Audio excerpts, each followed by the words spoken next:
Ladies and gentlemen, welcome back to another episode of College Football UK. As ever, I am your host, Fletch. Joining me, as he does every week, is our co-host with the co-most. That don't really make sense. Nick, how are you, sir? I'm all right, thank you. All good, as L- usual. Lovely stuff. Gary should be joining us any minute now, and it'll make more sense. I've got an even better introduction for this gentleman. Um, in about 3 minutes, 4 or 5 minutes time. So don't like that. This will get better, but in my personal opinion, the face of college football in the UK, or one of the very best faces of college football in the UK, we have the one and only Oliver Hodgkinson of the College Chats podcast. How are you, sir?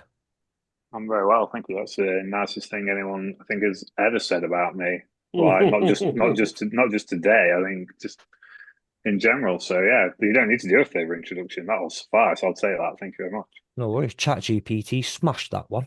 very Um, much. Perfect, thank you. Um, do you mind just giving us a quick 30-second intro, not to who you are? Oh, if someone's listening to it, they should know who you are. But for those on the prefaces, the ones who are brand new to college football, maybe just getting into it, who found us first, who are you? What's the College Chaps podcast, and what you're doing over at CFN as well?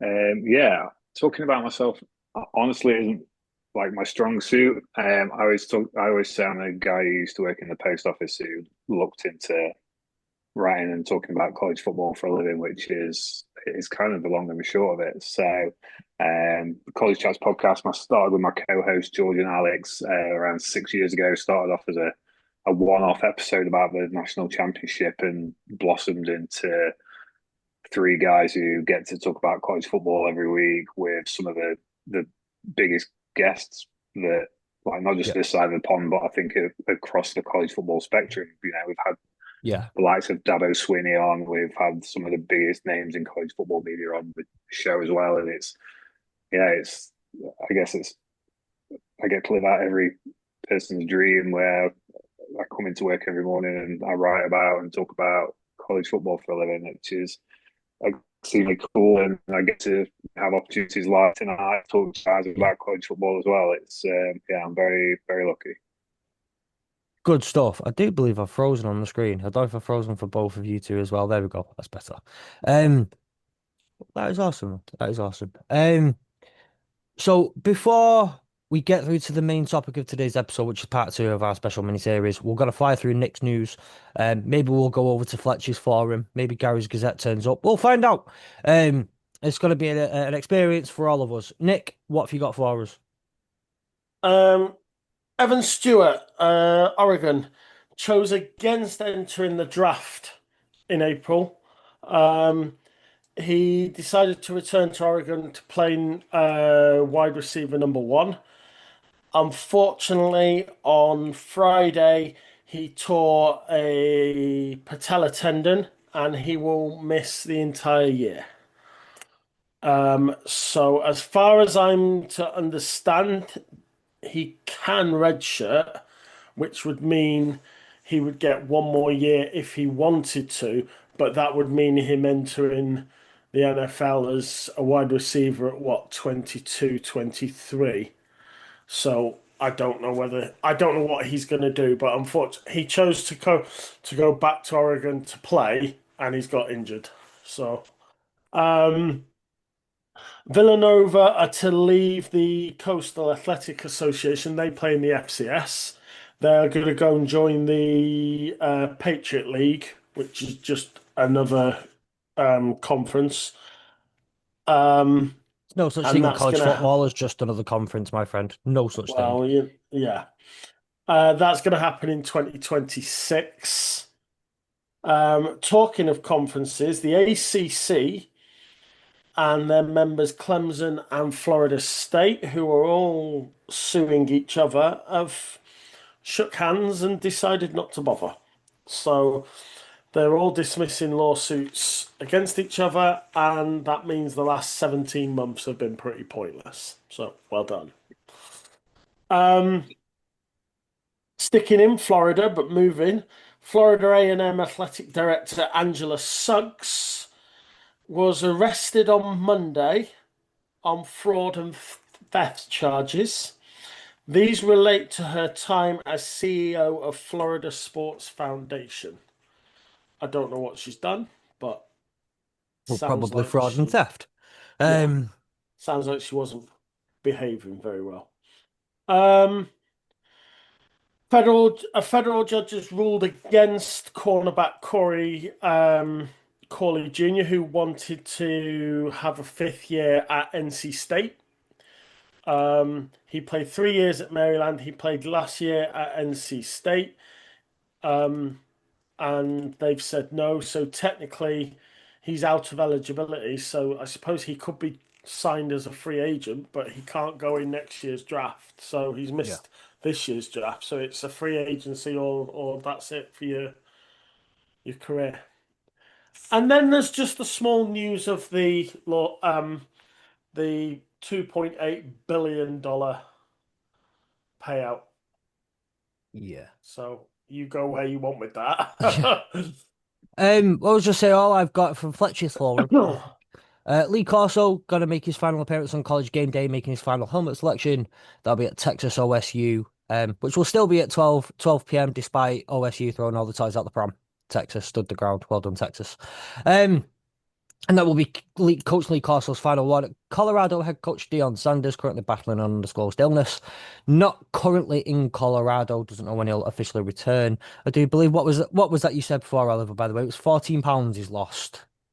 £14 apparently he's lost with said undisclosed illness. He's got a history of issues relating to his feet and a couple of toes amputated Yeah.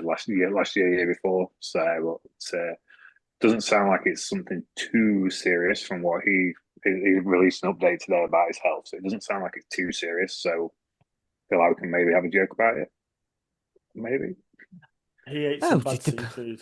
depends. You could always have a joke about it. It just depends how Well cultural received and is. just how will you are to be cancelled. It was released last week that college football 26 will pay schools directly based on how much they used in the game. To which I think the most beautiful thing that came out of it was a collective agreement, something not only unified the states, but it's unified us over here too, and the people around the world who will play it. Use G5 schools, please. Use G5 schools in the game. Those schools will then get, that they will earn them more money. And collectively, we can all turn Kennesaw State into a dynasty. I think we can do it. That's what I want. Just saying, Ugh. we could do it. We could genuinely turn Kennesaw State into the greatest school in the state of Georgia. If you don't think they are already. And then yeah, the house settlement, it just means that now schools can share $20.5 million. But correct me if I'm wrong at any point on these four statements. Schools may now share $20.5 million with athletes annually. Scholarship caps are eliminated. New national cleaning house uh, will independently monitor NIL deals for fair market value and all that sort of thing. And the governance/enforcement shifts to an independent college sports commission. Um, Similar to what we're going to start talking about over the next couple of weeks. So maybe they've ruined the whole series. Maybe not. We'll still have some fun with it. Anything there I've said that's not correct, by the way? Anyone want to No, I was just going to add that go my point of 2 thinking on then? point 2.8 billion is going to be paid in back damages to athletes over Yep. the last 10 years. Yes. Um, they have to have competed in college, so their very first year or their very last year has to have been in 2016. They have to Right. have played at some point in 2016 and onwards. Um, that 20.5 million a year that each school's going to get has got to serve all the sports. Yes. So it's not just that's your football NIL budget, that is your lacrosse, basketball, soccer, everything. So I think some minor sports may suffer. Um, yes, absolutely. So, one major piece of news that is just breaking throughout this podcast is Gary's turned up. Hello, sir.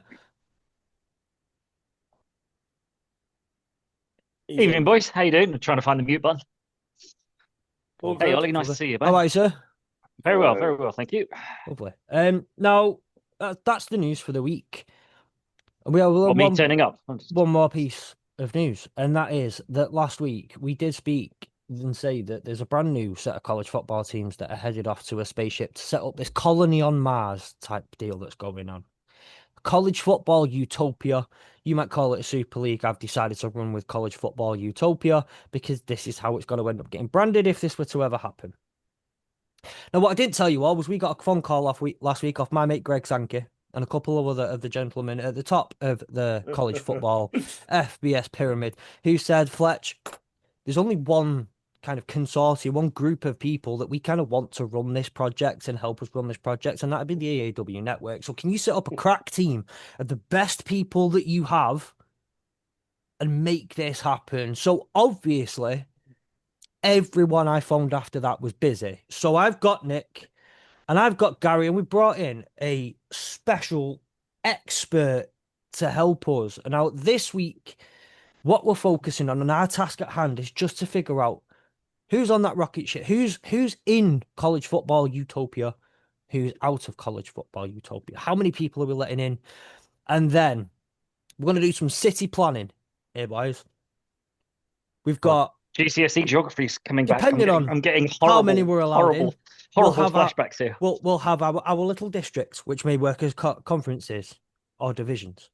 And we're going to figure out who's going, roughly try and figure out to the best we can who's going where. So who's in and where did he live going forward? Next week, we're going to be building the city centre, the centre of where this all is. We're going to be building the business side of it, where everything kind of gets run from the middle, the government and all that sort of stuff. But we just need to figure out who's going first. So, start with the question: how many are we letting through the doors first?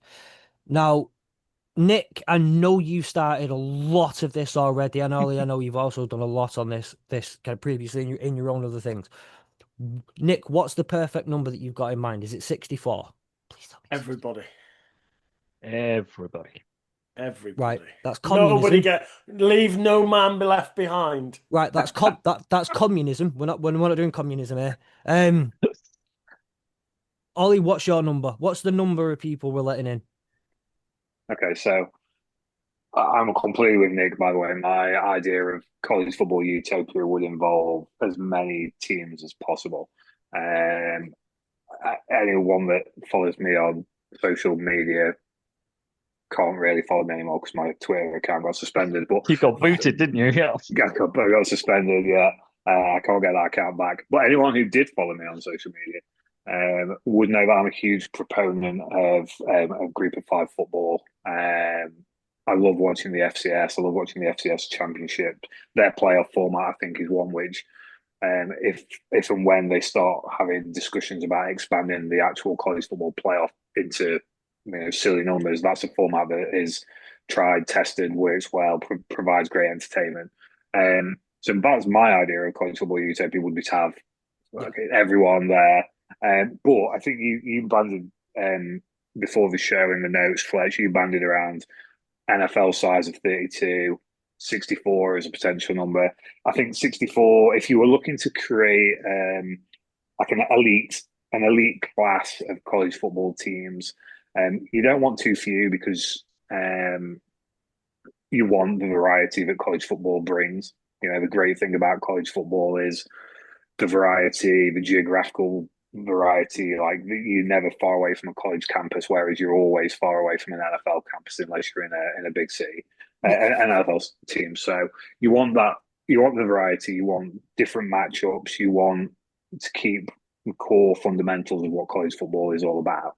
So 64, I think, is a better number than 32. It also in that allows you some some room for maneuver with the teams that you take. It allows you some room for maneuver with the playoff format. I have a playoff format that involves a lot more teams, but I'm sure we'll get to that at some point. But yeah, I think 64 allows you, for me, the best of what some of the bigger supporting college football, want college football to be, but also clings to some of the stuff that people like me who love everything about college Yeah. football from top to bottom want the sport to remain. So yeah, I Yeah. think 64 is a solid number to work with in this changing world that we're creating right now. Yeah. I want to preface this, by the way. I thought what you said was excellent there, particularly, but at one point as well, there was like, none of us are proponents for. I'm not just addressing you specifically there, Raleigh, but I kind of, to the wider audience, we're not proponents of this happening. We don't want this to happen. We don't want this college football utopia. But it's just the players on. Well, if this is going to happen, how would this look? And let's see if we could design it ourselves. We're absolutely with you. And there was nothing better last year than staying up until after o'clock in the morning watching midweek matching, watching Conference USA games, watching all that sort of stuff, and kind of going through all that in the throughout the week. And absolutely with you there. And obviously, Yeah, and there that is the downside, isn't it? Yeah. That ethos, as you say there, Ollie, of college football, those sort of rivalries, those things that have been around for hundreds of years, etc. That's probably going to start eking out of the utopia as we're looking for, because some of these matches, some of those smaller, teams that you've just mentioned there, probably aren't going to make it in. So there's going to be a two-tiered system of something that's going to happen. But yeah, 64. I'd have preferred probably 128, but then you look at that and you think, how the bloody hell do you work out a playoff format and whatever else and scheduling and Oh, stuff? I'm going to tell you. I'm sure you've got. I'm I'm going to sure, tell but you how you've got you work a it. 128 team playoff format. Don't worry about that. Yeah, exactly. So because then it keeps, as you say, yes, all the big guys get a piece of the pie, but also keeps some of that amazing, Vanderbilt last year coming in and, stealing the goalposts and all of those little bits that we love about this college football game can come with it, with a whole balanced aspect of the cap that I just caught the end of next, the news, the 20.6 million. Everyone can pay that every year. So it kind of brings a level playing field or whatever is decided upon. But yeah, 128 would be ideal, but I'm guessing 64 will probably be what the majority of the bigger teams push for because they want a bigger slice of the pie. Yeah. Are you're running on the numbers that are to the power of two? Yeah. Or two to the power You of. kind of have to from an equal sort of conferencey scheduling playoff at the end. That's why the World Cup is run in those sorts of numbers. It's started at a 16 team and went 32, 60. I think it's got 128 next year, next World Cup or whatever else. But those numbers are the standard sort of factor numbers when you go into bigger competitions. Yeah. Nick, what have you kind of ran with so far? And again, the numbers previously suggested were suggestion numbers or like reference numbers rather than. Okay, so obviously I have gone. Get comfy, everybody. I have gone way, way out of It's the gone down a rabbit box. hole. You've gone It's down like a rabbit hole, haven't you? 37, isn't it? It's got to be a really No. weird and odd number. 254. No. Right. I've disbanded the NCAA. Hurrah! Let's be honest, it's way pointless now anyway.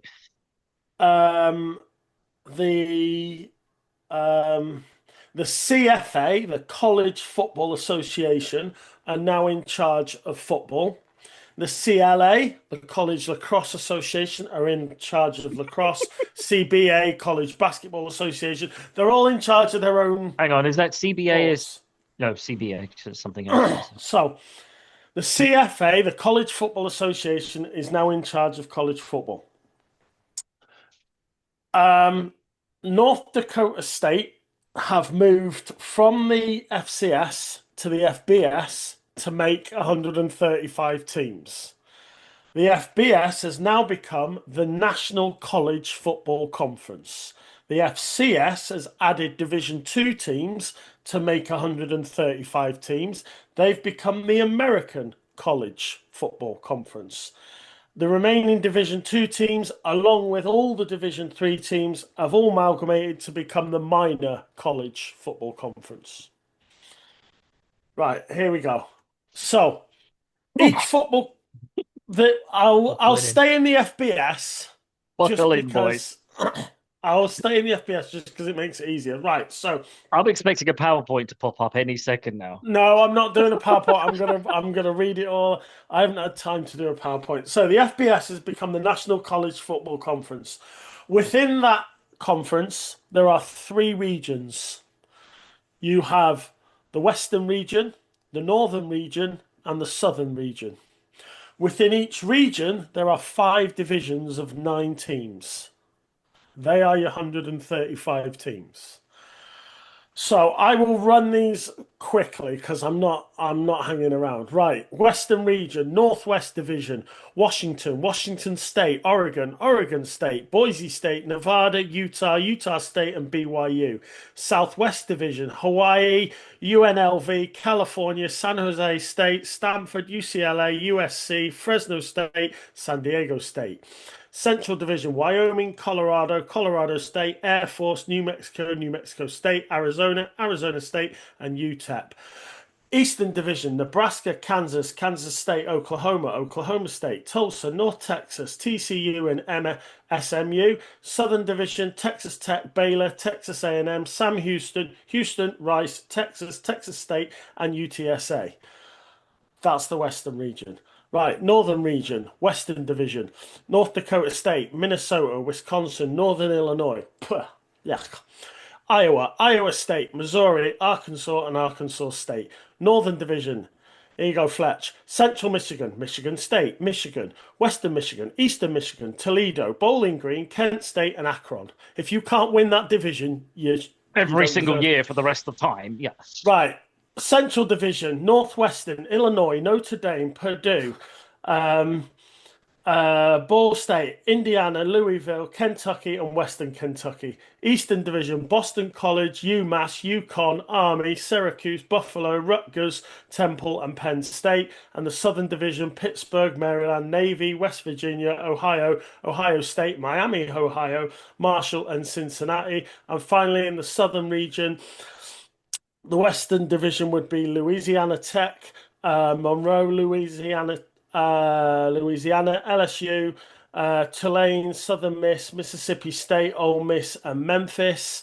The Central North Division would be Middle Tennessee, Vanderbilt, Tennessee, Clemson, South Carolina, Coastal Carolina, Charlotte, Wake Forest, and Appalachian State.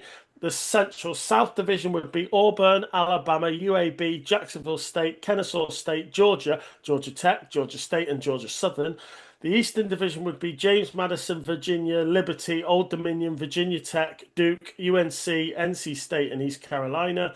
And finally, the Southern Division would be FJU, Miami, Florida Atlantic, Southern Florida, UCF, Florida State, South Alabama, and Troy.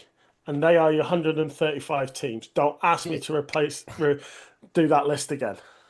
I hope All I everyone ha- was taking notes. There'll be questions afterwards. Can I say it would have been much better United States, Canada, Mexico, Panama, Haiti, Jamaica, Peru if it would have been Yeah, done in that I'm kind not of going to do format. that. Or it would be Um, done in the Billy Joel sort of "We didn't start the fire," but that would have yeah. been more. Right. Um, So every division has 9 teams.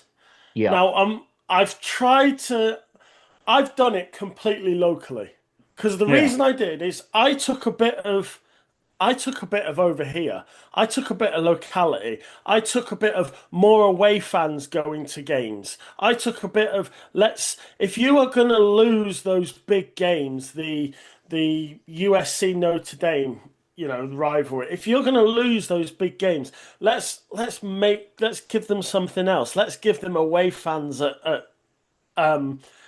stadiums. And so Just give them local derbies, basically. yeah, As so well. I've tried to localize everything. So unfortunately, like the Central South I ended up with Alabama and Georgia in one division. Well, there wasn't much I could do about that.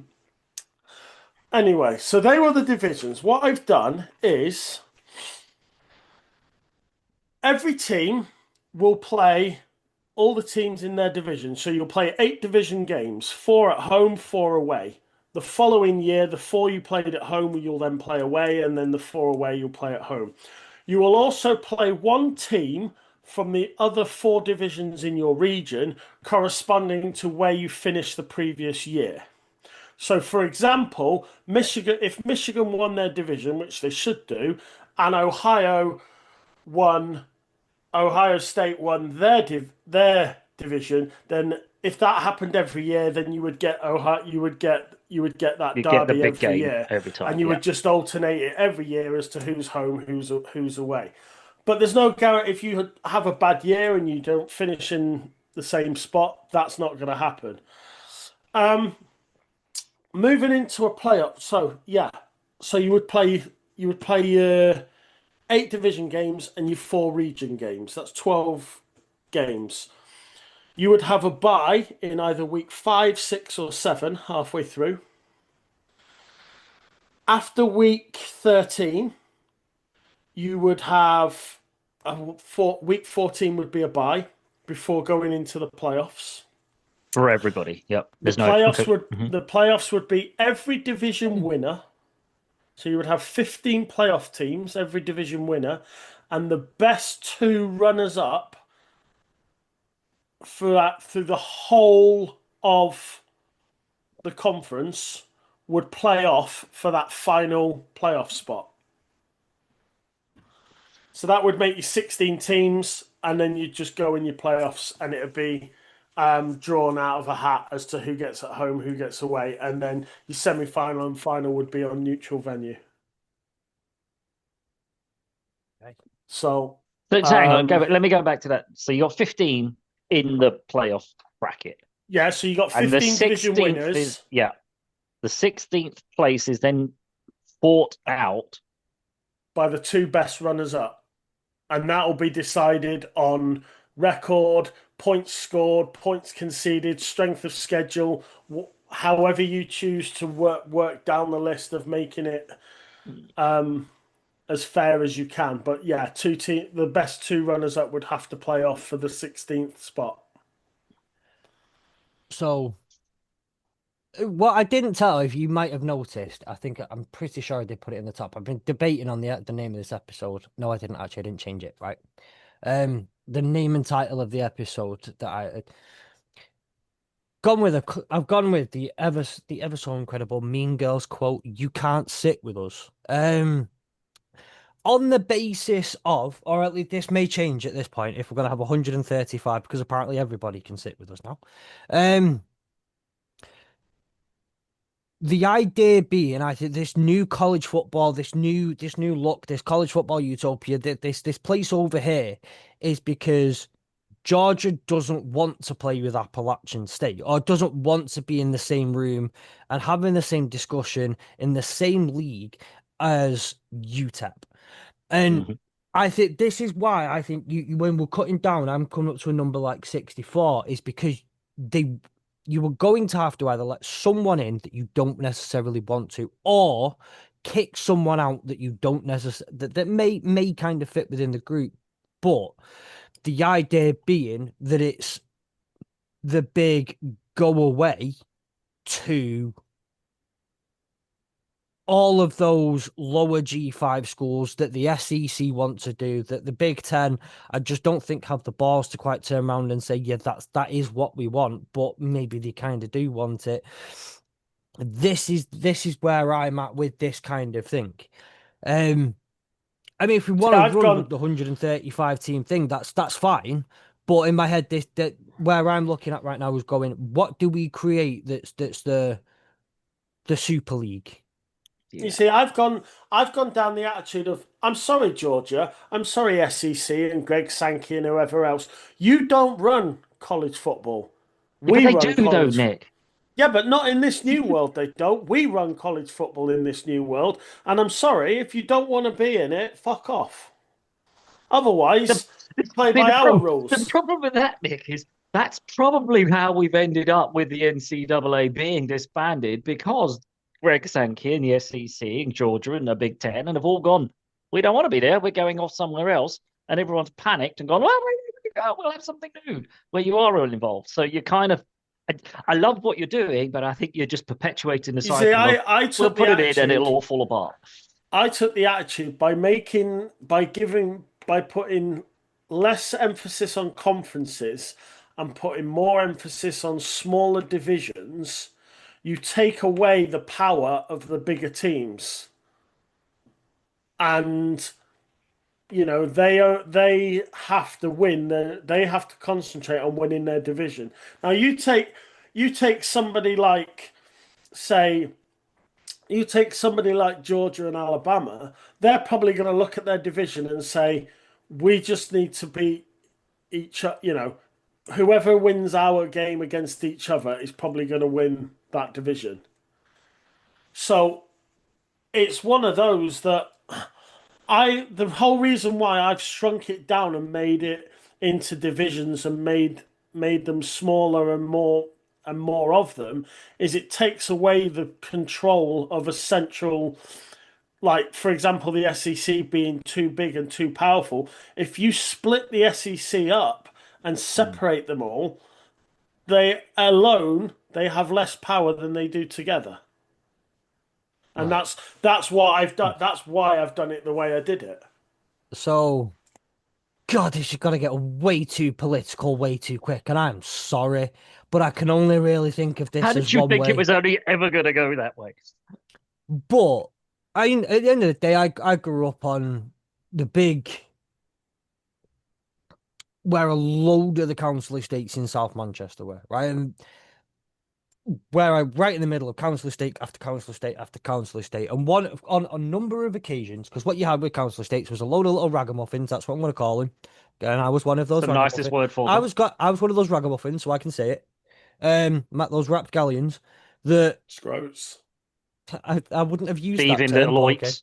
And now that one felt like a personal attack, by the way. You weren't thinking that, and then I said, and I was one of those, and then you came out with scroats, and then it was personal. Um, you had them all in one centralized location. So what they did was they dispersed the council estate. They put someone over there in that area of Manchester. Someone goes over to there, and all they did was went and caused trouble in those other areas of Manchester, and now the trouble was dispersed. Yep. It's still, but the trouble still remained. Instead of having it like controlled chaos on this council estate, you had uncontrolled chaos going on in a village in Didsbury. And I'm aware for the American listeners, that's just gone way over your head. They definitely don't know where Didsbury is. Most people in Manchester don't know where it is. We do. It's the really posh bit. It's the bit we think's all really posh. But kind of the point I'm saying is like you take the chaos, but instead of having one big lump of controlled chaos, you just send the chaos elsewhere. And again, the whole point of the SEC saying I don't want to do this, you just throwing some of them into The same thing, same situation. Yeah. What's your thoughts, Ollie? Because that was like a whirlwind of Nick just going. Yeah, I realize that's a lot of information I just gave out, but I'm just thinking about NC State and East Carolina playing against each other every year in that setup. That would be amazing, given what happened yeah. when those two met each other in the bowl game last year. Um, I, I just the round of applause says everything about what I thought about Nick Sadia. I thought it was amazingly well thought out and extremely well prepared and planned. But yeah, it would be an incredible format. I would love it. If if you were to run with Fletcher's idea of 64, there is inevitably going to be some wastage of the teams that the SEC might want to keep around as well. That's what I would say. If you're having 64 teams, there's inevitably going to be an SEC team here, a Big Ten team there, a couple of ACC teams, a couple of Big 12 teams, all fall by the wayside in that landscape, because I think you need to bring with you some of the teams that could prove, like SMU did last year, that the jump from Group of Five football to Power Five football isn't as substantial as some people might think. Your Tulanes, your Memphises, your Boise States, um, teams like that who have proven themselves as the top level Group of Five programs, throw them into the mix of 64 as well. I don't think you can leave behind service academy football. So take Navy and Army, because any league that you ever have, whether it's super or not so super, has to have that tradition to me. Yeah. Yeah, I think from a 64 team league, you could then comfortably have a 14 player if that's what you wanted. You could have 4 teams, 4 conferences of 16 teams, and just have the winner of every conference play in the college football playoff. It's almost like we used to have a 4-team playoff not so long ago. My idea for the college football playoff, irrespective of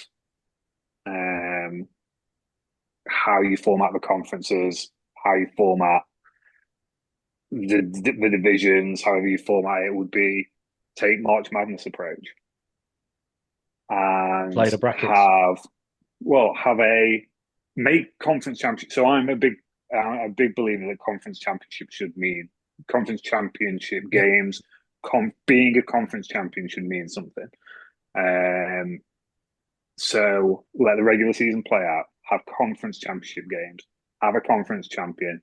Then invite 128 teams to a March Madness style college football postseason tournament.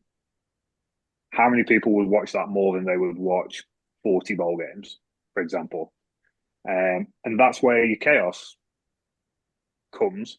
That's where the elite get to prove that they are elite, but it's where the guys who are not deemed to be elite by those people also get to prove that they belong in a one game. Chance to punch the big guys in the nose type thing. Yeah, exactly.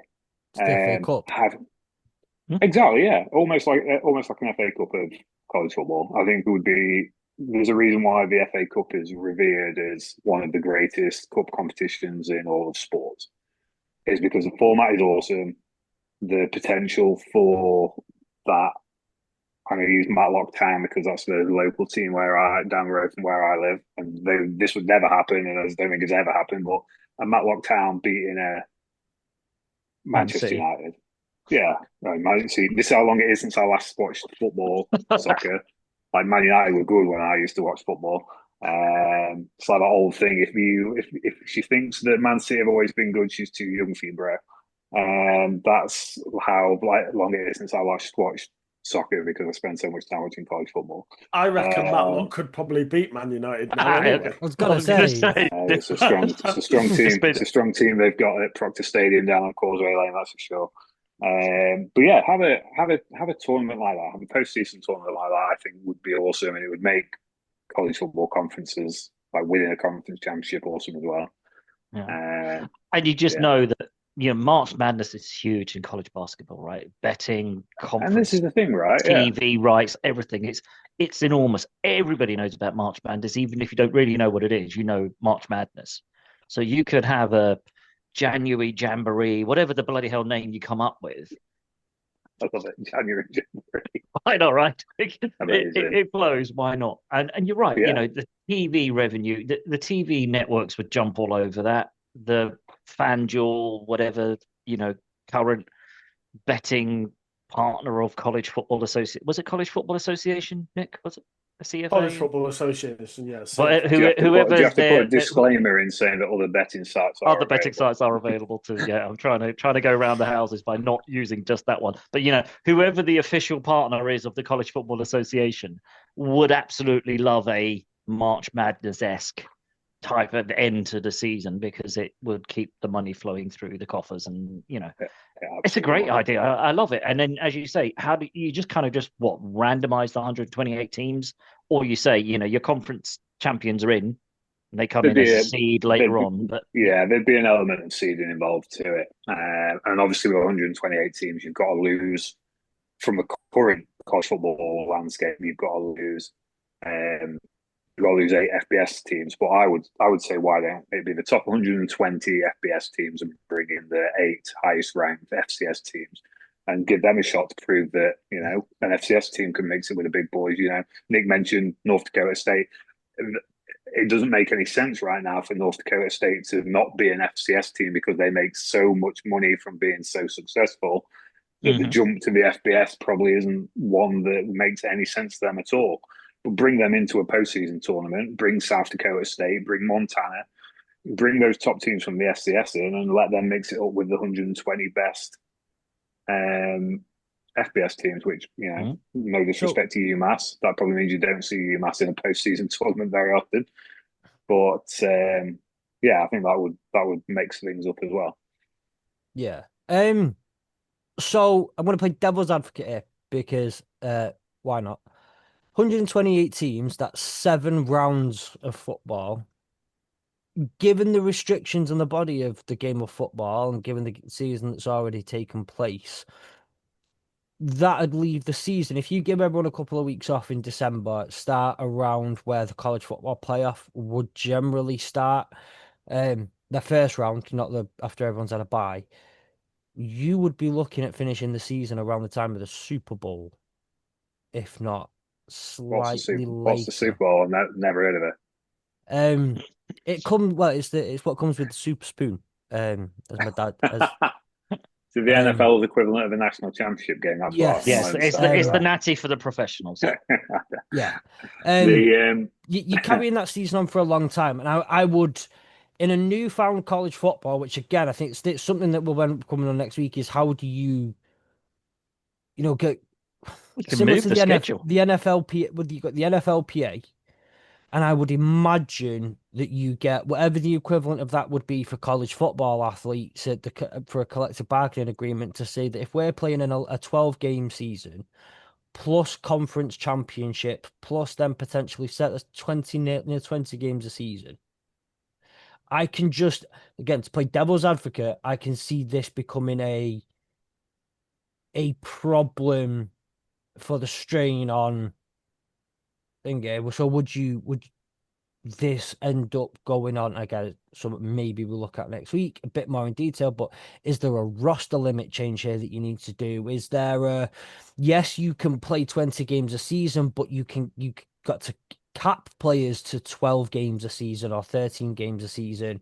So maybe you end up saving some players for this mega playoff where all your money's there and you want your stars. It's a lot of football. Or you throw your freshmen in for that. Yeah. Well, yeah, like you take a team like, so say for example, you take a team like let's use Clemson as an example, because Clemson, for me, I think are going to be the best team in college football this year. You take Clemson, if you've got a first round college football postseason tournament game against Montana, maybe you don't play Cade Klubnik in that game. Maybe you don't play, maybe you do use some of your true freshmen that haven't been able to get a game, and that's a great way to get true freshmen who might not otherwise get involved. They changed the postseason eligibility for redshirt regulations in order to help that sort of situation. And if I could play devil's advocate back, if Navy had won the national championship this year, they would have played 16 games. Yeah. Because they wouldn't have been the highest ranked group of 5 teams. So they would have had to play in the first round. They'd have then played Army Navy, which you don't take off the schedule. So they'd have played a conference championship game, they'd have played Army Navy, they'd have played the first round, quarterfinal, semi-final, and national championship game. And that is extremely far-fetched. I love Navy from the bottom of my heart. I've got a good relationship with that program. So and they make some really good. They make some really good jerseys as well. They make some incredible jerseys. But you look at most teams are back on, in the gym, on the practice field, doing some sort of workouts in January, right? Yeah. Maybe you look at, if you're having an extended postseason tournament, you look at how you limit spring practice, how you limit summer camp, how you limit what they do in January that they would normally do with weight sessions and bits and pieces like that. There's always a way around everything. Yeah. Lads, yeah, I suppose, as you say, that what you've said, though, Fletch, is interesting because obviously the machinations of if an extended college season, how does that impact on the NFL? Because obviously come January time and there's playoffs and that's with the massive, you could get me started on what I think about what the NFL and college football think of each other, because I think the NFL has very much shown what they think of college football, and it's about time college football showed back what they think a little bit back. It's been no secret, and I again, I'm not I'm just trying to play devil's advocate more than anything else, but that is an interesting wall that you would end up running into with the college football playoffs, with that playoff tournament and the NFL postseason hitting at the time at that time. And the one And also thing though leading that, into the draft and leading what happens and behind the scenes in that yeah, sort of time. And yeah, and no worries. So one thing we've seen though is obviously throughout the season, the NFL get told on a few occasions, if you make us choose, we tend to they tend to favour college football, the results and the TV and whatnot. But if you're taking away the NFL, what the NFL wants is its primary thing with the postseason, the money that they have, I see them, they'll end up playing a bit dirty. They'll end up trying to a few things that are going to be probably a bit underhanded. And you see the way that they do the college football playoffs in order to try and not. I mean, at the end of the money's just there for the NFL, and they are the powerhouse that they are financially, and it's why but I the think national Ollie's championship shout games on a though. Monday night. I Um, think that March Madness aspect will bring in so much money to college football it would. It's a that it great would idea. give them a stronger argument against the NFL when the NFL goes, oh, we need that Sunday night, and the college football go, we've got 60 million viewers waiting for this, top of the table clash or whatever else. Who you're putting on Sunday night football? Oh, Dallas against Titans or something, and nobody's going to be like, yeah, come on, seriously. If that game ever makes it to Sunday night football, Exactly. Right. But we know that's the kind of thing that will be back and forth. And yes, yeah, you can play the college games earlier and whatever else, and that's the standard sort of stuff. But there are big markets for college games, especially some of these bigger rivalry games, which will come out of this March Madness-esque type thing. I reckon that it would have, we're talking about post NCAA apocalyptic sort of viewpoint, then the schedules will have to have been shifted. Maybe the college game starts earlier. Maybe the NFL has to shift around a little bit. Maybe they can't go and do the pre-college, interviews and pre-draft interviews because most of the players are playing this postseason cup format, whatever we're calling it. So yeah, lots of stuff would have to change in this post NCAA world. Why not give January over? Yes, the playoffs of the NFL. Ooh, but really, it's 8 games. It's not yeah. a massive amount, right? You've got 100. You got how many games have you got going on in January Jamboree for the college game? There'll be games on every day of the week. It's gonna be a sellout. It's gonna make TV revenue. The NFL can shift a week. The NFL can shift a month. It's not a big deal. Um, That's very what much Ollie feels aware. anyway, right? Ollie's just like, move the NFL out of the way, play it in the That's summer. exactly how I feel. The aware of the time and obviously aware that Ollie, you're going to have to jump off very soon. I want to make sure we give you the proper opportunity before we end up scrapping in a minute anyway.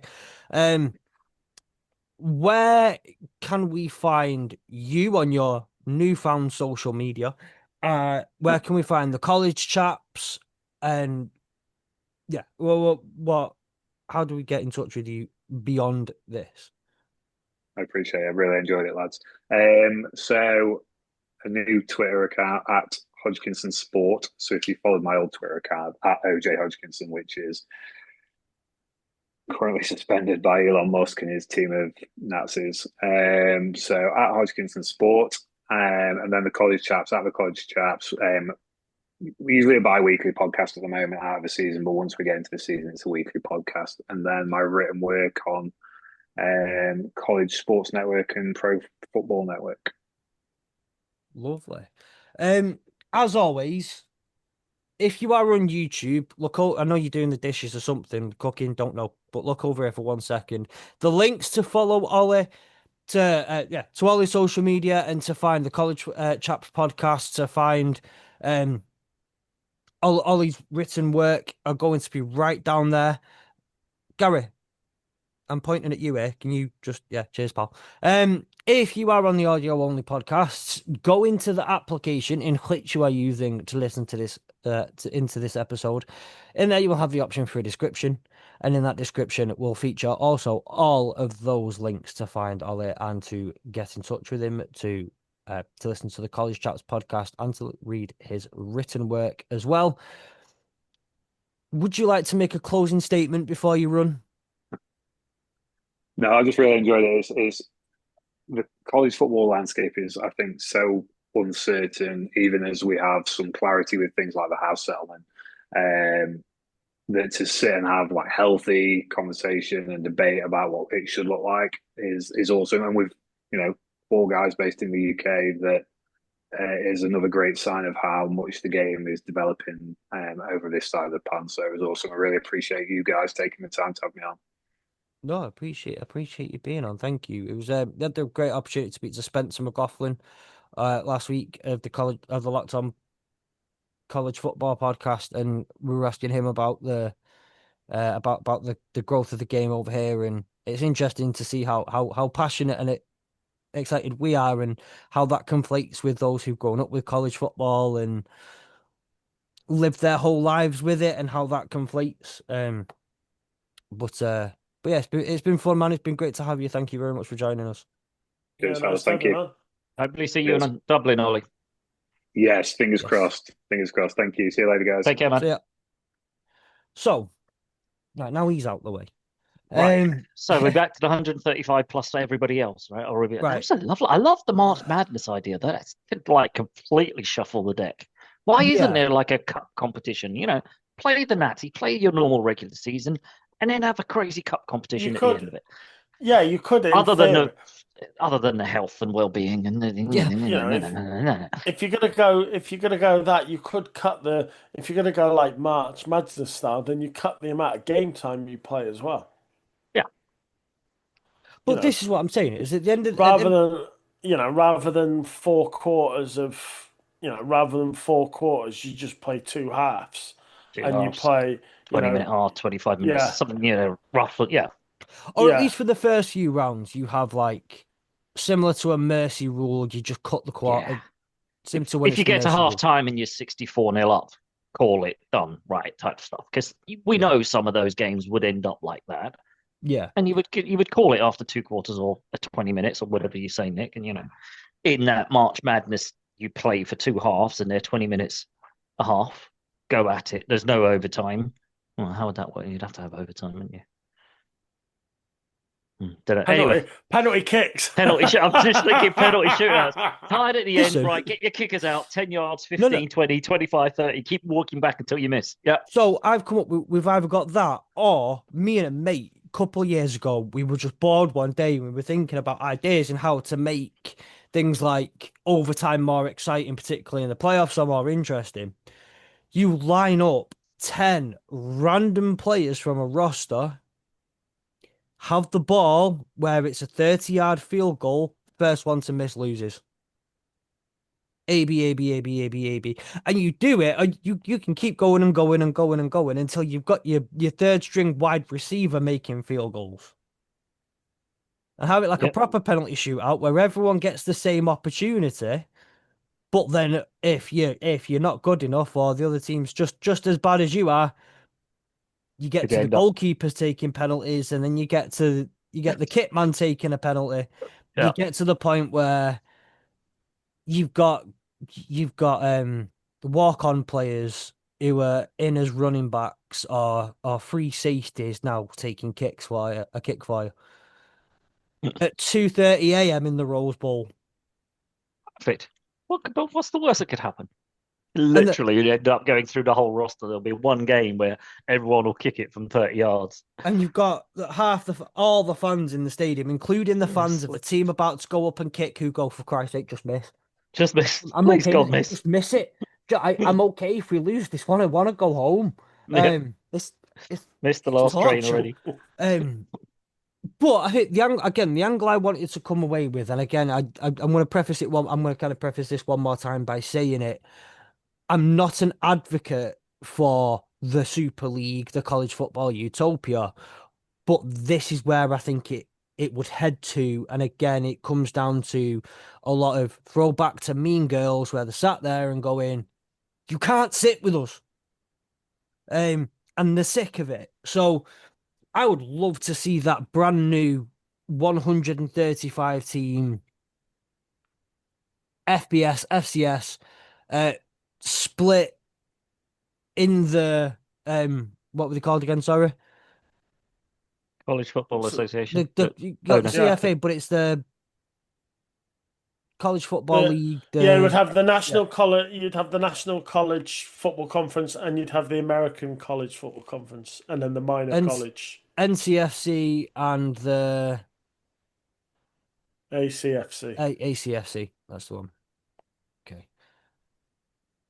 Notts County, Norwich I- City. It's like it's like one of the big things that one of the sort of like the big sort of tunnel vision things that I got is it's like I said, it's taking the power away from the big group. I get what you said, Fletch, about the trouble on estates and whatever else, but I was just like, you look at someone like the SEC who's just seems to be sucking all the air out the room, and it's like, right, you split you guys up, like your teacher would do in the classroom when you're all causing trouble, right? You go and sit on that Fletch side of the knows that room. You feeling go and well. sit on that side of the room.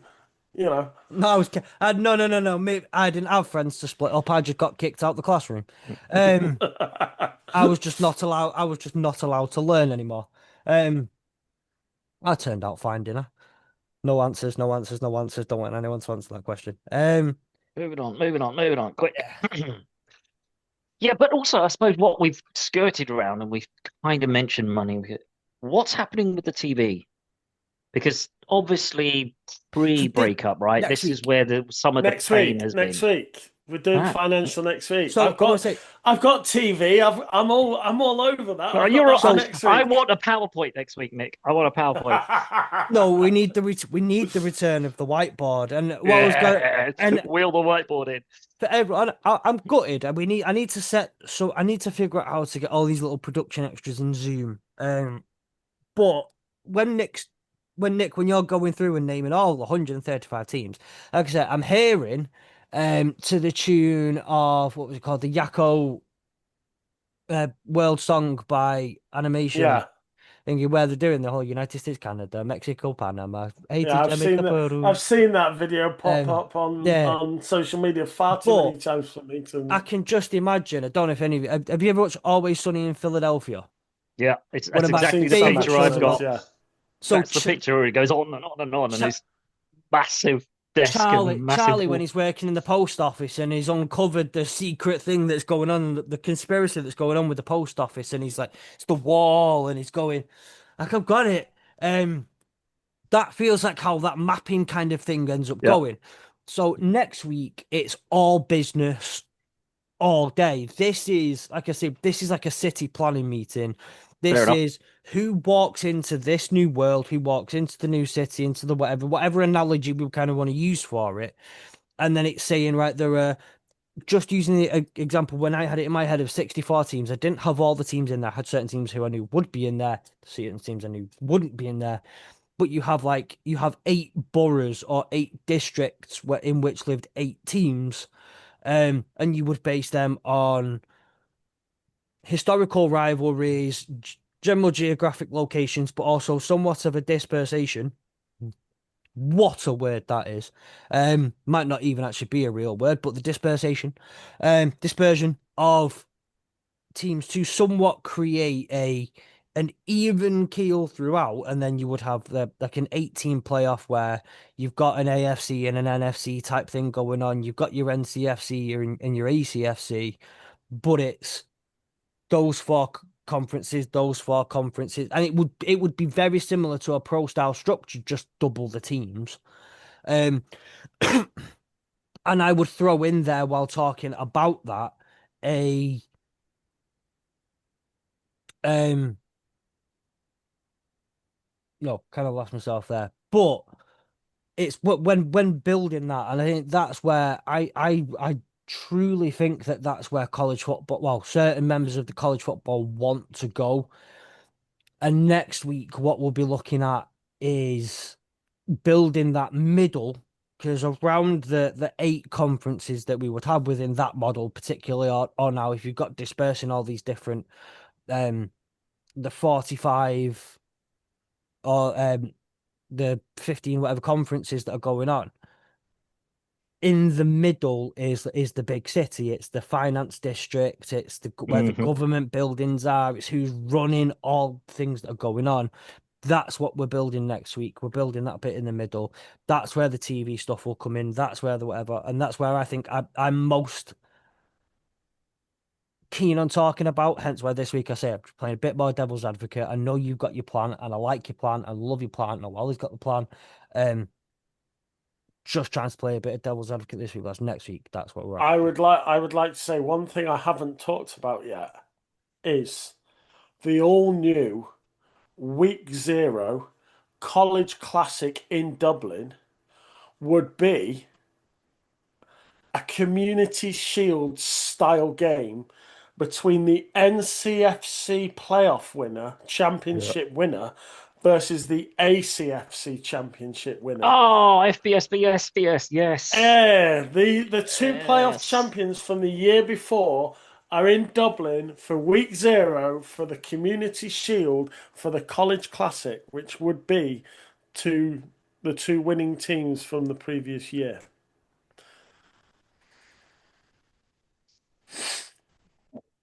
I like it. I like it. And so I was trying to think through about parity because I said about I'd stick a buy in for every college team in either week five, six, or seven. I don't know whether anyone's noticed, but 135 teams means you've got one team, you've got an odd number. One Counted that. team, Worked that one out. Yeah. yeah. Ah, I worked that Ah. one out as well. So after week zero, the two champions, if you like, they get week one off. So one of them belongs to one league and one of them belongs to the other. That means the previous year champion has already had their bye in week one, so they have to go a full 12 weeks before they get a bye, whereas everyone else only has to go at the most 7 weeks, 5, 6, or 7 weeks. And is that another reason for trying to keep parity? Because we want to see multiple champions. We don't want to see the same team winning it every year. So you know what? If you have to go 12, if you are the champion, then you have to go 12 weeks all season, and then you get a bye before you hit the playoffs. Whereas everyone Oh, else gets a rest halfway through. Are we not staggering a couple of bye weeks in there anyway throughout the season? Like there are now. Every team gets, I think, it's two bye weeks, isn't it? I No, think it's two because bye weeks. all the teams that are going in the playoffs have a bye at the end of the season anyway. So you want to get your byes halfway, or literally just past halfway, or just before halfway. mm. I'm trying to keep it trying to because the other thing is if That's right. I'm not you laughing at can you. I'm laughing at bye being half and half, and yeah, it's just it, but it it works and it's funny, and I'm a child, so yeah, for example, you might say, okay, Alabama versus Georgia, you know, that game that's when that game's being played, we will make sure that game is played in either week five, six, or seven when half the teams are on a bye, so that we're still giving good quality football, even though we've got less games to offer. For example, you Yeah, know, that's the only concern, isn't it? And Spencer's talked about this on his show as well, that you end up with games which become null and void towards yeah. certain parts of the season, whereby this team's like, I ain't getting anywhere near that. I'm not going to bother. Stuff like that, and that's what you kind of worry about wherever you kind of change things. That you want yeah. to ensure that right up to week 12, games mean something. You don't want Yeah. dead rubbers, and that's going to be really tricky. And I think that's why I tried to balance the leagues as much as I could. Mm. Because I had this, and I printed this off in A3. So a huge A3 map. And I was basically like, I was drawing like little regions, and then I was like, well, that's too many good teams in one division. And I was trying to sort of like play with it to try and keep every league as balanced as I could, every division as balanced as I could, while trying to be fair to the smaller teams and give them enough teams around them to win. Um, So you don't get you. We need to find out a way to get you paid for this. You can't be doing all this work for free. That's just not on. Any sponsors who want to get Well, involved in this anybody who wants to podcast, get involved, just we're more than willing to have any sort of like sponsorship. no, Nick but is serious that. I mean, even just the whole breakdown, it's impressive shit, man. I can't even. I can't concentrate for 135 teams to think of, let alone put them all together and whatnot. Um, Hey, the so draft Nick's had been finished. waiting What for this. the Nick's the been draft had waiting for finished. this. What else do you want me to concentrate on? You know, Once his I, draft board was down, he needed something else. This was his I next don't thing. know, your job, your family, your whatever. Just uh, Trip to San Francisco, I yeah. bet he was sitting on the plane working it all out. But no, Nick's go like no it comment. is seriously impressive stuff, exactly. man. I Um, noticed the no comment there. No, I was still in draft mode when I had San Francisco. I took a massive thick wad of paper like that, and it was printouts of every player. I printed them. I must have printed about 400 pages of paper at work. I was just like flicking, and I was doing loads of draft work for about 3 hours on the plane, I'm so dedicated to the course. You That's what it really is. again sponsors. Just spot. I'm not even looking for sponsors for the show. I'm looking for sponsors for Nick. Go pay him. This for Nick. Yeah. Give him money. But yeah, I mean, it was one of, and I know I'll get into this next week, but like because you've got every division could have a different sponsor, so you're bringing in more and more money Comfort. Yeah. because there's 15 opportunities to sponsor somebody, Yeah. and you don't have to, you know, Don't have to all Michigan, be the all-state you know, conference. You could be Mister the local. Mister Michigan Tire, right? He might want to sponsor the Michigan division, Yeah. but he's not interested in sponsoring the Southern division that's full of Pittsburgh and Ohio and everybody else, Yeah. you Why would know. you?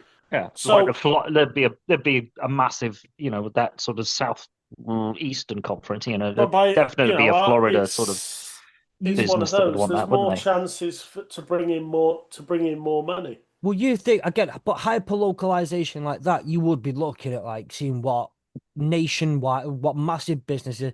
The Michigan one, who you looking straight at? Ford. Bored. Yeah, Yeah. You'd be looking at oh, what's the name of the show? The shop. It's not IHOP. Gap. GameStop. Cap. GameStop. No? No, there's one, and it's quite specific to the Midwest, but most of them are in and around Michigan and kind of a bit around Ohio, going down to thing. I know it because one of my friends in Detroit, where the best thing she had was like she turned up in Michigan, and all of a sudden they're everywhere, and they all stock loads of anyway. I can't remember the name of the shop off the top of my head. I'm gonna have to message her and ask because it's gonna bug me all night. But you would be able to get those kind of businesses, and I think you would get some sort of buy-in, particularly if a lot of your in-conference games are gonna be back to being hyper local. Yeah. So if you're Ford and you've got Central Michigan versus Michigan State, then it's Central Michigan versus Eastern Michigan, and then it's Michigan versus. There's a lot, even for me, there's a lot of saying Michigan in one go. Mm. But why would businesses like that not want to be constantly involved in some and what it would build? And then you'd have things like the conference, that conference champion goes on to do really well, and you'd be like, well, look, our conference is like Ford, built different. And the options for stuff like that is clever. And by the way, Ford, if you want that, call me. Um, Pick Thing up the is, phone. you don't, and again, I'm going to go into this in more detail next week. You don't have to stop at sponsoring division. Western Michigan versus Eastern Michigan. Today's match ball is sponsored by Dave Smith, who's paid Dave. $20 to sponsor today's match ball. Thank you very much, Dave Smith. at the back of every local football team that you've ever had, they have that little crappy match day program you pay £3 for, and you've got John the Painter, um, you've Dave the got Carpenter. Yeah. I B I and J's literally tried to solicitors. embrace as much of our sort of Pyramid of football football. Yeah. style pyramid Yeah, of money and everything. And I'm like, surely this can work, you know. yeah. But hang on, I've actually just this pops up, Matt, and I really want to get it out because again, as I said before, I am a child. So you obviously so you got Dave the painters, and then you've got B&J solicitors getting you off, and then you've got so we got, I needed to, I That needed was you've been. You Oh, can see you it. like I need to say this. It I need to was say it. it was. I need to let it out. It's gone. It's otherwise the Let's stop. episode had Let's ended. stop I'd because just you're look at. talking about BJ Oh solicitors yeah. getting you off, and you need to Okay, let it out. all Nice. I'm saying is if I didn't, the episode would have ended, and I just looked at Mrs. Fletch and screamed it across this current room. But no, I mean, again though, I think I just want to run it back one more time too. I like the idea, I really, really do. And as much as I think in an idealistic world, you would disperse the trouble and you disperse the troublemakers, you disperse the trouble, and you don't let it pick it. It no longer has the strength in numbers. It's no longer massive controlled chaos, and you've just got a little bit of pockets of maybe it is Georgia and Alabama just going, huh, I don't like this, I'm not happy.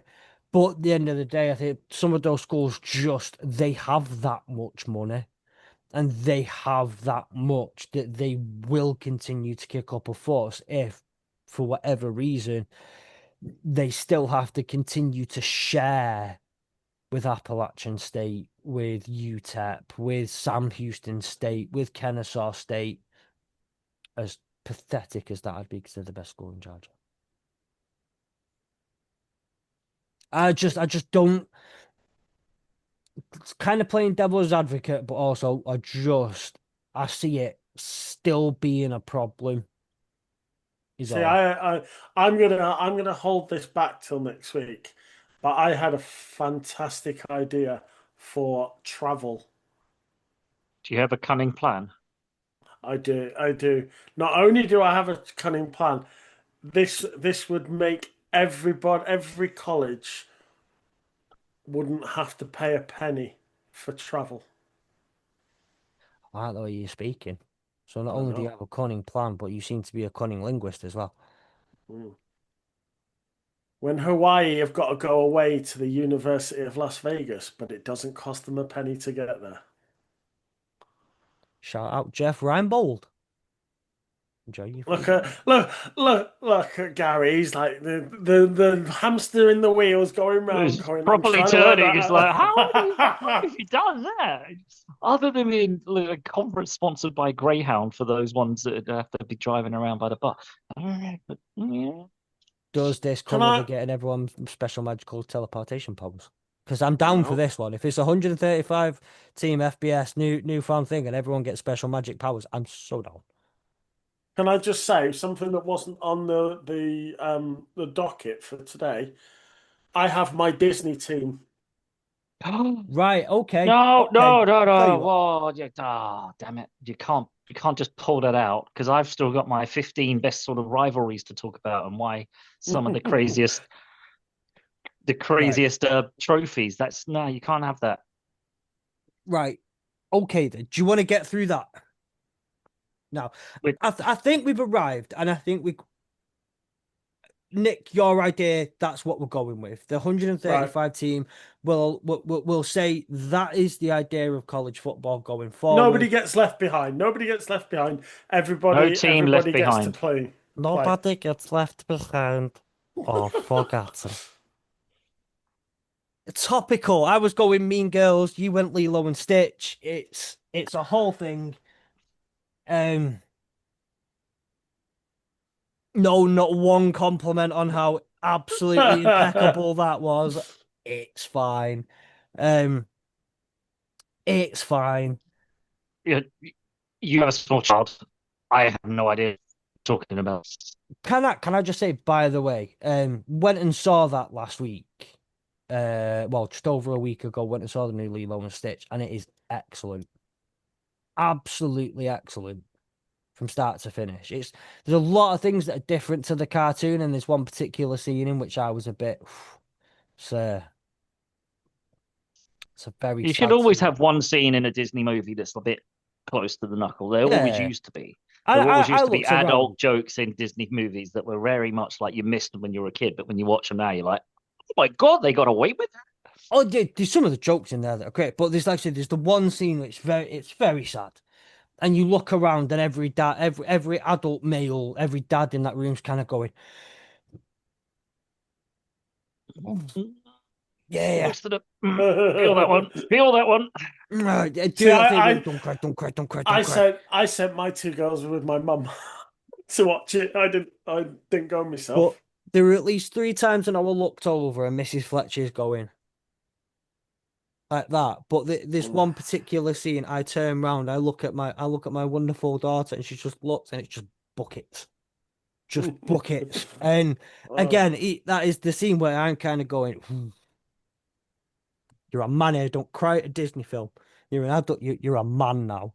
Don't cry at a Disney film. But anyway, Gary, hit us with it.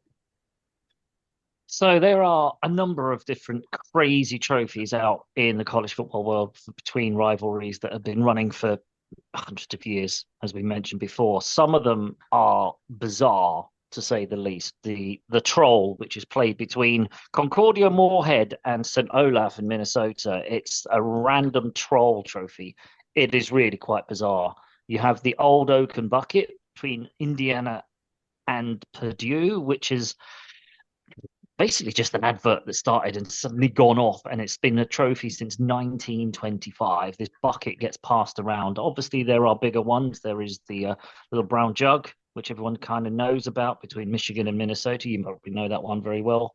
Fletch, that gets paid between you guys. There's Paul Bunyan's axe. This one's great. Minnesota and Wisconsin, basically they used to just give the winning team a giant bloody axe at the end of the season, or at the end of the game when they win that trophy. There are some crazy, crazy trophies. The number one that I've got on here is Floyd of Rosedale. It's a bronze pig that the winner of Iowa and Minnesota play for. It's been around since 1935. It's mounted on a pedestal. It's just so random. There are just so many random ones. Go look it up. College football has some bizarre trophies for these rivalry games, and I can't make head nor tail of some of them. yeah. No, Notre Dame, have you got one? Have you got a specific one that you play for? I don't think there is there? No, Because being the independent, you kind of miss out on that sort of aspect, don't they? yeah. I mean, there's they've got that shield that they play for.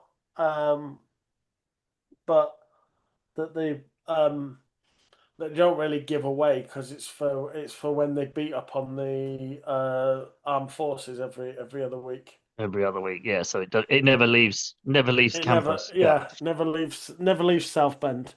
Um, but no, I mean it's like when I went to the College Hall of Fame and they've got all the trophies in the cabinets and the the orange bowls full of oranges. Yes. You think, why is it called the orange? Well, it is a bowl of oranges. But the size of it as well. It doesn't do it justice on TV how big that bowl actually is. Yeah.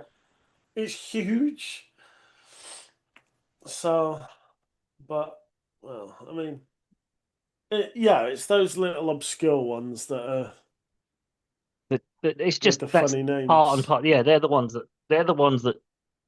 that magic, if you like, the mystique of college football. That's the stuff that you don't want to lose as it moves into this whole new era of whatever it is, athletes being paid and whatnot. You don't want to lose those traditional rivalries and those traditional oddities that make college football what it is and gives it its character versus, as you used the word last week, I think it was, Nick, when the homogenized version that the NFL is, where everything's the same-ish.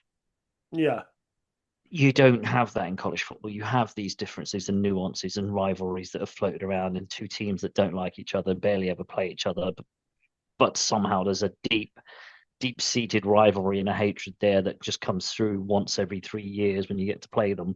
That's the kind of stuff that makes college football the joy that it is, and you just hope yeah, that it doesn't get diluted out as the Super League comes along, or the Utopia, or the CFA, or whatever it ends up being, starts to take effect.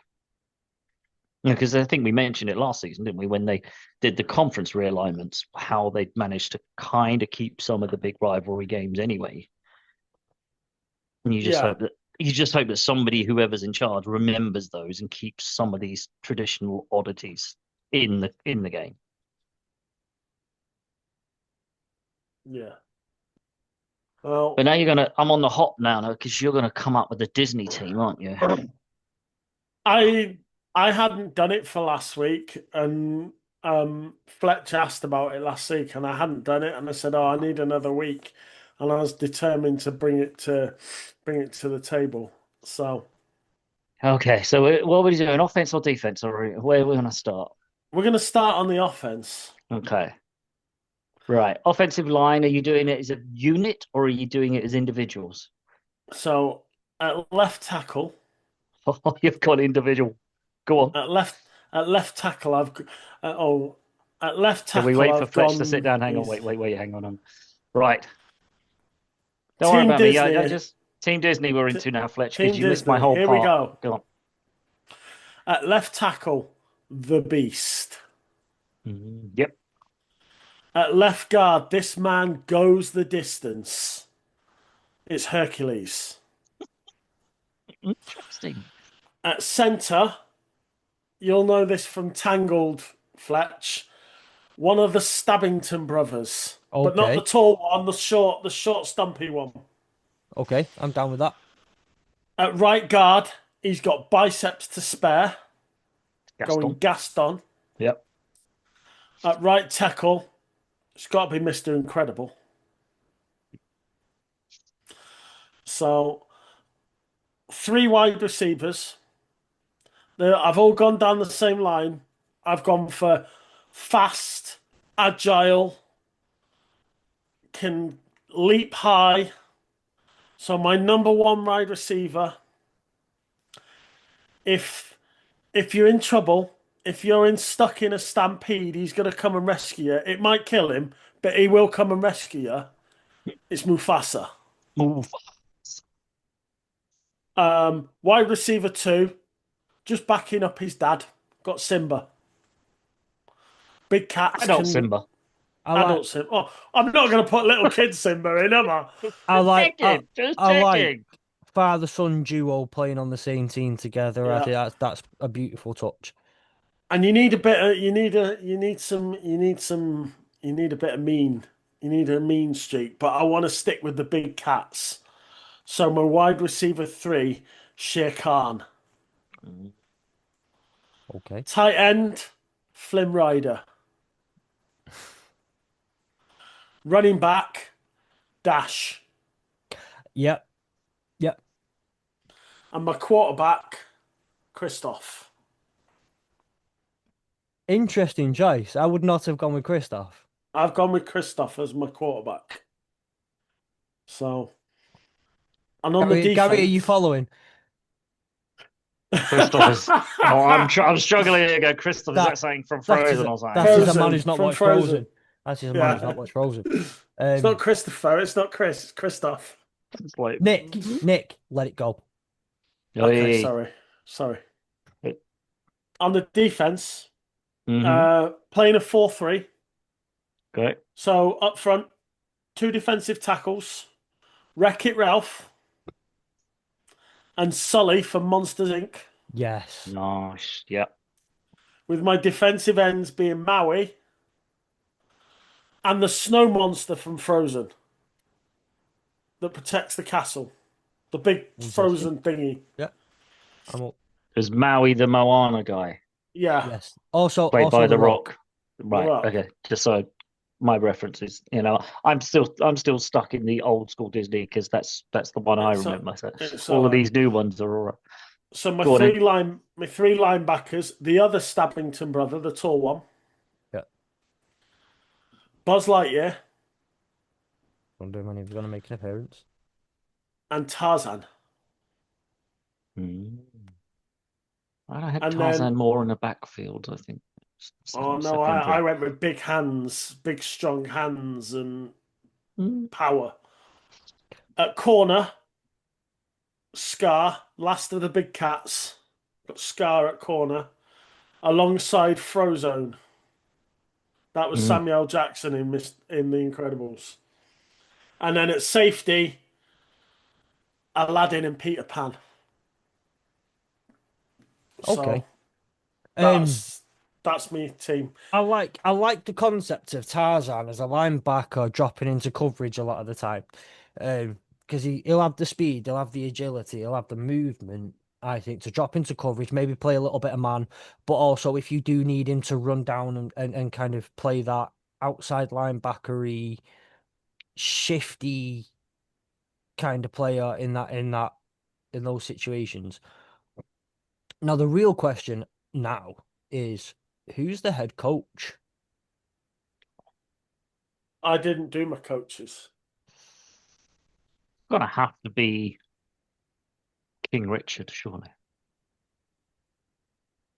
Okay. From Robin Hood. Yeah, it's completely. Oh, okay. Told you, old school Disney there. Properly Oh, throwing in old school Disney. I'm surprised Baloo's not in there anywhere. I couldn't. The Baloo's too soft because I Yeah. thought I thought about. I nearly put the panther in from Jungle Book, Hmm. but again, it's too soft. You know. Bagheera, yeah, he's a bit too flim there. He doesn't have that So nasty edge. Mm. I want to make a couple of suggestions in here as well, by the way. I want to throw a couple of names in there that I'd been thinking of as players in this team. At wide receiver, I'd like to throw in the name Tigger Mm. Okay. It's a because bit of a stretch for Disney, but um I had Dash at running back straight away. Um Yeah. I definitely wanted that one. Um you covered most of the ones that I can. You You had said good you were ones. surprised that you said you were surprised with me selecting Christoph at QB. So who did you have at QB? I mean, I just I didn't when thinking of quarterback, his name did not turn. His name just did not turn up in my head. I hadn't really particularly put someone else in there. Um, Because funnily enough, QB was one of the last positions I filled because I struggled, and I nearly put Flynn there. yeah. Um, but I thought he'd be a bit more agile at tight end, you know. So Um, I'm thinking, well, we need to have Woody in there somewhere. there, Coach Woody. mm. Yeah, but I'm thinking, I don't necessarily see Woody with the head coaching I could abilities. quite happily bench Peter Pan for Woody at safety. Some of these, look, we could put some of these in rotation. They're on scholarship. Yeah, But fresh. You got a the red shirt, some of rotation them. players. Um,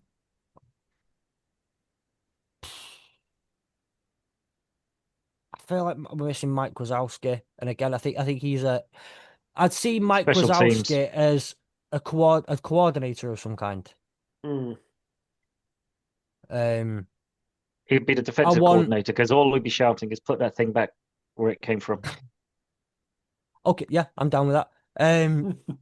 And then I want If we're going Monsters Inc., I want Randall in there because as well, I was thinking, who's it? Who did you have as CB1? Um, CB1, I had Scar Scar. right, and okay, yeah. Frozone So as CB2. I'm going to take Frozone out. I'm going to put Randall in because I want him as kind of to make certain comparisons like your Jalen Ramsey type. He's your mean one. Um, Randall, he's got the edge. He's gonna try and talk some smack at you at the line. Put him in a bit of press. I've That's got fine. to make I've got to make room for Frozone. I can't not leave if I'm benching Peter Pan for Woody, then I'm benching Aladdin to move That's Frozone. I fine. can't Move not I Frozone up to can't not safety. I can't not have Frozone in. So if we've got So we're going Randall at corner. I would say I would like, or I wanted to throw the concept at the idea out there of Randall at corner because again, I want someone mean, I want someone with a mean streak, I want someone that's going to try and get in your head, and then given the advantages that wide receivers naturally have, if he can if he can change his color and kind of blend in a little bit, hell of an advantage to have. Um, Not to be sexist, I didn't pick any girls because Disney. It's not been renowned for strong female I characters nearly until picked Mrs. recently, has it? Incredible. I nearly picked Mrs. Incredible with her What elasticity. about yeah, Brave for a QB? She's got a good aim, good arm. she does. Mulan. Pocahontas as a receiver. She Oh, used to run and jump. yeah.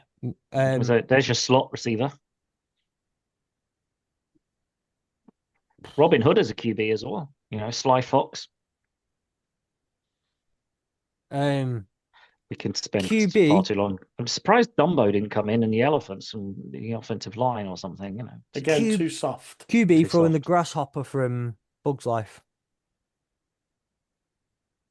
Big presence in the pocket, and there were a couple of moments where he flung a bug, and he was with tremendous accuracy. So That's it. there isn't there. That's it. We digress. Yeah, okay, I'm happy with that. Head coach Somebody. Ratatouille, Remy. There you go. Remy. Good shout. Good shout. Pulling all the strings. Yeah. Exactly. So Pinocchio. We didn't even put Pinocchio.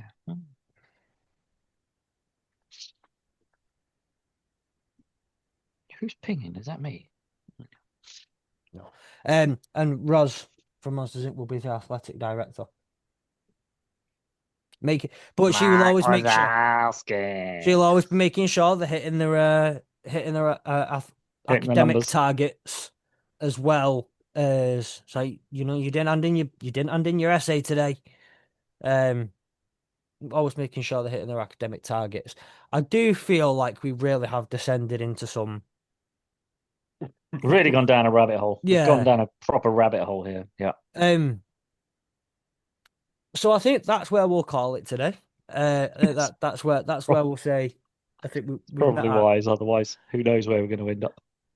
So next week is money and how this new world is paid for. Yes, essentially. So what we're gonna have to do is, if you're creating a new world, and one of the greatest things, like I was listening to some people talk about this new, like the Mars colony, that supposedly is going to happen at some point with all the billionaires wanting to do it. Really interesting discussion I was listening to months ago about what that would actually entail and how they've got to set up a new government, new governance, new law, all that sort of stuff on the new planet. Now, what we're going to do is we are going to do exactly that. We're going to essentially, we're in the new world, but now we need to know who's running it. What's the government? What's the government like? What's the infrastructure like? What are all the other things that are going on as well? I've got some ideas. I've got some other things, and we will have yet another special guest on, and that would be CFB UK View. Adam himself will be joining us next week to do that. Nice. That'll be an interesting guest to have. He's got some interesting takes. I've been kind of interacting. And one thing I think I would like to actually just throw out before we leave, and I forgot to do all the house rule stuff. Is episode 4. We're still not quite got a guest yet. We'd like someone who's this side of the pond. But with all the chopping and changing, we'd like to talk. Episode 4 is going to just be about how we keep the soul of college football. How do we keep what makes college football special? How do we preserve as much of that as possible? So if you have any thoughts on it, we'd love to hear from you. Send us a DM, and this is where the house rules come in. Again, right down there, if you look just there we go. Thanks, Gary, because you look beyond Gary. Go down into that description. Go over to the audio app that you are listening to this podcast on. Head to the description of the episode and you'll find a host of links. You'll be able to follow myself, which I don't think any of you want to do after today. You'll be able to go and follow Nick. You will be able to go and follow Gary on social media. You'll be able to follow the CFB UK podcast. You'll be able to follow the AAW Network and even come and join us on Discord, because that's where I think we'll have the most fun. And when more opportunities arise with people like we get to interview people like Spencer McLaughlin, you'll be the first to hear about those things when they do happen and when they come to fruition over on the Discord. Plus, you'll be able to chat to all of us and have some really good, engaging discussions with all of us. But if you'd like to do that, just hit us up. So without further ado, it leaves me to say thank you to both of my wonderful co-hosts. And we will see you next week as we get really political, probably. Really political. Have the great rest of your day, folks.